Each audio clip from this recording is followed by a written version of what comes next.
to Yami's Kitchen. Magandang araw sa lahat, mayong buntag sa tanan. Today, I'll be making clam linguini. In Bisaya pa, litob. Kung gitanaw online sa Tagalog, it's halaan. I hope it's right. Please correct me if I'm wrong. Italian food is very simple, with fresh ingredients and simple to cook.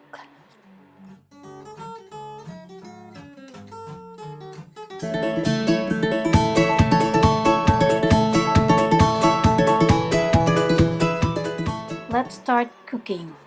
First is put water on a big pot and bring to boil, then add 2 tablespoons of salt. Then add the linguini and cook for about 12 minutes or until al dente. Al dente means almost cooked or iguragid nimo mapaak.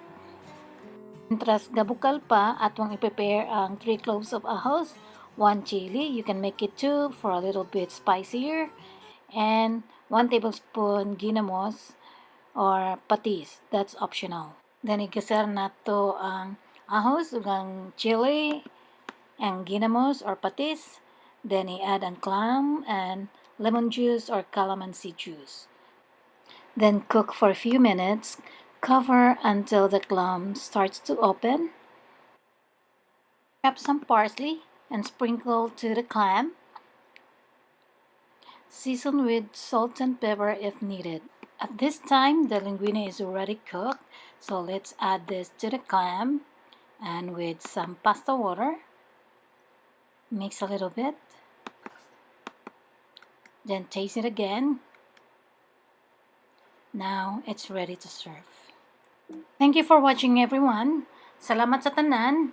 Please subscribe. Kung wala pa gani, press it now.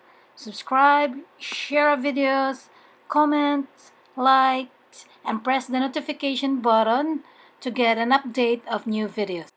Ciao, bye. See you in the next video.